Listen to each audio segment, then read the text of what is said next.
مجھے ڈر لگتا ہے اللہ تبارک و تعالیٰ کے عذاب سے کہ یہ پوری عالم اسلام اس وقت جس بے غیرتی میں، بے حسی میں، بے حمیتی میں گرفتار پھنسا ہوا ہے، کہیں اللہ تعالیٰ کو ناراض کر کے یہ پورے عالم اسلام کے لیے تباہی کا پیش خیمہ نہ ہو۔ رمضان کا مہینہ مواسات کا مہینہ پیدا ہو، تم اپنے گلے چھڑے اڑا رہے ہو، تم افطار کی دعوتیں کر رہے ہو، تم لوگوں کو کے لیے کھانے تیار کر رہے ہو، ہنسی اڑا رہے ہو، عیاشیاں کر رہے ہو، اور تمہارے بھائی، تمہاری بہنیں، تمہارے بچے، تمہاری اولاد ذبح ہو رہی ہے، تاریخ کے بدترین طریقے پر ذبح ہو رہی ہے۔ 30,000 سے زیادہ بچے، عورتیں، مرد بے گناہ شہید کیے جا چکے ہیں۔ تمہارے کانوں پر جوں نہیں رینگتی اور کہتے ہو ہم رمضان منا رہے ہیں، ہم رمضان کا استقبال کر رہے ہیں۔ رمضان کا استقبال دعوتوں سے ہوتا ہے، رمضان کا استقبال بڑے بڑے کھانے کا انتظام کرنے سے ہوتا ہے، رمضان کا استقبال اللہ کے حکم کی تعمیل سے ہوتا ہے۔ کیا کیا تم نے اس رمضان کے اندر اپنے فلسطینی بھائیوں بہنوں کے لیے؟ کسی نے، ہر شخص اپنے منہ میں ڈال، اپنے گریبان میں منہ ڈال کر سوچے کیا کیا اس نے؟ ان کی مدد کے لیے کوئی ایک پیسہ تم نے خرچ کیا؟ ان کے لیے رات کو اٹھ کر اپنے بارگاہ الہی میں کوئی دعا کی؟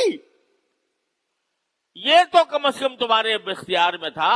اے عام مسلمان، تیرے ہاتھ میں حکومت نہیں تھی، تیرے ہاتھ میں فوج نہیں تھی، تیرے ہاتھ میں طاقت نہیں تھی، لیکن تو اللہ سے تو مانگ سکتا تھا۔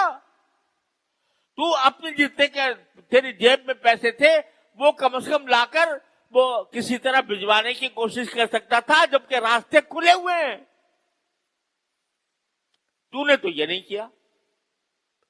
اور تیرے حکمران، انہوں نے تو اپنے گلے میں پہلے کی غلامی کا پٹا ڈالا ہوا ہے۔ تو نے کبھی ان سے بھی یہ کہنے کی جرات نہ کی کہ ہم غلام رہنا نہیں چاہتے، اور ان کو متوجہ کرتے کہ تم یہ فلسطین کے بارے میں کیا کر رہے ہو۔ تو یہ بس یہ مزے اڑا لینا کہ بھئی رمضان کا مہینہ ہے، اس میں رحمتیں آ رہی ہیں، اس میں مغفرتیں آ رہی ہیں، اس میں افطار کرانے کا ثواب مل رہا ہے، اس میں فلاں کاموں کا ثواب مل رہا ہے۔ ارے ڈرو اس بات سے کہ کہیں اللہ تعالیٰ کا عذاب نہ آ جائے ہمارے اوپر، جس بے حسی اور بے غیرتی کا ہم اس رمضان کے اندر مظاہرہ کر رہے ہیں اپنے فلسطینی بھائیوں کے خلاف۔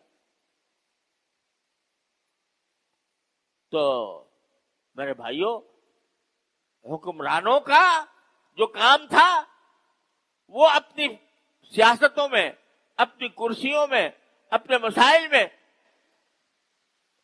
وہ ان کا سارا سوچ فکر کا محور وہ اپنی سیاست ہے۔ ان کو پتہ نہیں، پتہ ہونے کے باوجود جوں نہیں رینگ رہی ان کے اوپر۔ تو آخر عوام ہی ہوتے تھے جو اپنی حکومتوں کو آمادہ کرتے ہیں، عوام ہی کھڑے ہوتے ہیں، اپنی حکومتوں سے مطالبہ کرتے ہیں کہ بھئی تم یہ کام کیوں نہیں کرتے؟ ذرا مہنگائی ہو جائے تو لوگ سڑکوں پہ آ جاتے ہیں، احتجاج کرتے ہیں، نعرے لگاتے ہیں، اور اتنا بڑا ظلم ہو رہا ہے، مسجد اقصی پکار رہی ہے کہ ہے کون میرا رکھوالا، اور ہمارے کانوں پر جوں نہیں رنگتی۔ ہم یہ بات اپنے حکمرانوں تک نہیں پہنچا رہے۔ ڈر لگتا ہے اللہ تعالیٰ کی عذاب سے۔ تو میرے بھائیوں، اس کا شعور پیدا کرو، اس فریضے کا شعور پیدا کرو۔